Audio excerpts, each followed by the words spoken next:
It was 1962. I was 22 years old.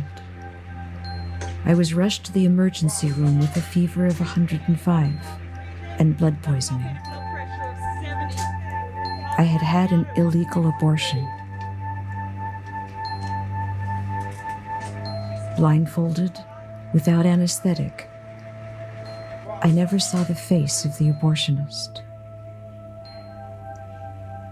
My own doctor, who refused to provide a safe abortion, would now try to save my life. Because I had good medical care, I survived. Many women died. There was no phrase, reproductive choice. There was no concept of reproductive choice. If you needed an abortion, you couldn't look in the phone book for a clinic. This is a time in which it is illegal to counsel a woman about abortion. $1,000 fine and a year in jail. I didn't want to be arrested. Nobody wants to be arrested.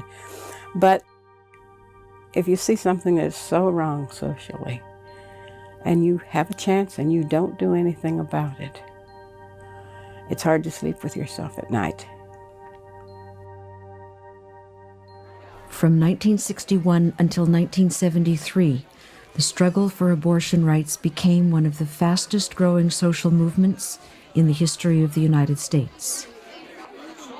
On the front lines were people willing to challenge the law, and if necessary, break the law.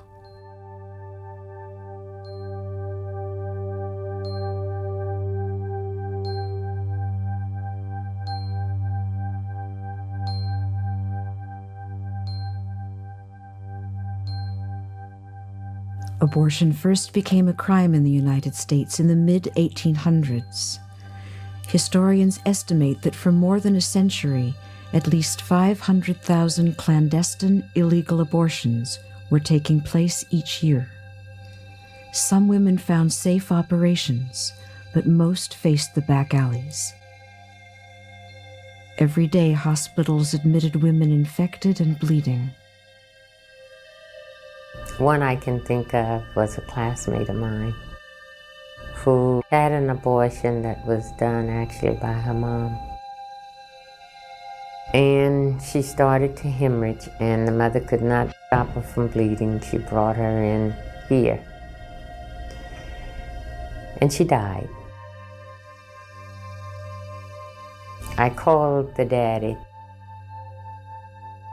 and when he arrived at the hospital, he said to her immediately, "I want to know who did it."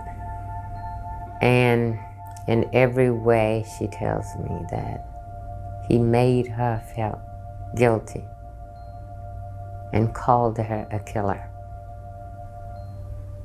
The death of their daughter. I thought, there must be another way. It's got to be another way.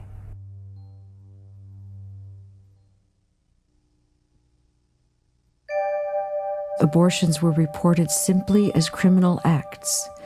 The human costs behind the headlines were suppressed.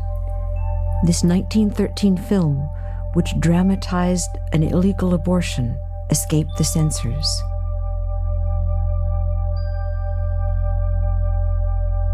It dared to criticize the law at a time when even information about contraception was illegal.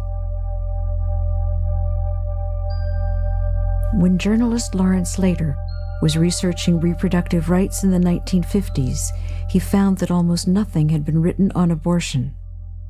It was a dirty subject here. You didn't discuss it at dinner table.